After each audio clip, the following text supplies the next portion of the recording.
Hi అండి అందరికీ, అందరు ఎలా ఉన్నారు? ఇది వచ్చి నేను వెనస్డే మాకు ఫెస్టివల్ ఉన్నింది, దానికి ఏమేమి చేశానో చూపిస్తున్నాను. ఇది పాయసం అండి. పాలు వేసి చేశాను, కానీ కొంచెము చల్లారేసరికి గట్టిగా అయిపోయింది. ఇక్కడ వచ్చి టమాటా పప్పు చేశాను. అన్నీ కొంచెం కొంచెమే చేశానండి, కొంత హెల్త్ బాగాలేదు అప్పుడు. తర్వాత పెరుగు, తర్వాత వచ్చి కొంచెం ఎక్కువగానే లెమన్ రైస్ చేశాను.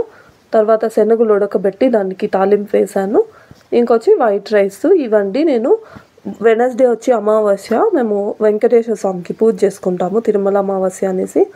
సో ఫస్ట్ ఇదంతా వండేసి దేవుడికి ప్రసాదం పెట్టేసి ఒక్క పొద్దుండి ప్రసాదం అంతా పెట్టి టెంకాయ కొట్టిన తర్వాత ఒక్క పొద్దు తీసుకొని మళ్ళీ అన్నం తింటామండి.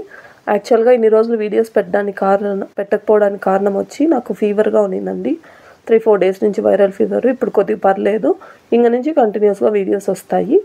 ఇక్కడ నేను అరిటాకులో ప్రసాదం పెడుతుంటే అది సగం చినిగిపోయింది, చూసుకోలేదు. ఎత్తేసరికి కొంచెం కింద పడిపోయింది ఎందుకు స్వామికి ప్రసాదం అనేసి మళ్ళీ ఇంకోసారి పెట్టి దాన్ని మళ్ళీ ఇట్లా కింద ప్లేట్ సపోర్ట్ పెట్టి ప్రసాదం పెట్టానండి. మళ్ళీ దేవుడికి పెట్టేసి టెంకాయ కొట్టేసి ఒక్క పొద్దు తీర్చుకునేసామండి, నేను మా హస్బెండ్. ఈ ఫెస్టివల్కి మామూలుగా అయితే మేము ఒక 10-15 మెంబర్స్ని ఇంటికి పిలిచి ఫుడ్ పెడతారండి. ఏ ఫెస్టివల్కైనా మనము ఒక 4-5 మందికి అట్లా ఫుడ్ పెడితే మంచిది కదా. కానీ నాకు ఫీవర్ రావడం వల్ల నేను పెట్టలేకపోయాను.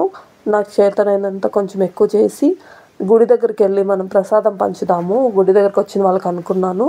కానీ అప్పటికే 11:30-12 అయిపోవడం వల్ల మేము గుడికి వెళ్తే గుడి క్లోజ్ చేసేసారు. అందుకనే ఇంకా నేను తిరిగి వచ్చేటప్పుడు అక్కడ ఇల్లు కడతారు కదా బేల్దారులు, వాళ్ళ పని వాళ్ళు ఉన్నారు. సో ఎవరికైనా మనకి ఇస్తే బెటరే కదా అనేసి వాళ్ళు ఒక 6 మెంబర్స్ ఉంటే వాళ్ళకి ఆ ఫుడ్ పెట్టేసి తిరిగి వచ్చేసామండి. ఇది వాళ్ళ వీడియో. ఖచ్చితంగా ఇంక నుంచి కంటిన్యూస్గా వీడియోస్ వస్తాయండి. సబ్స్క్రైబ్ చేసుకొని సపోర్ట్ చేయండి. మస్తీ మానస. Thanks for watching.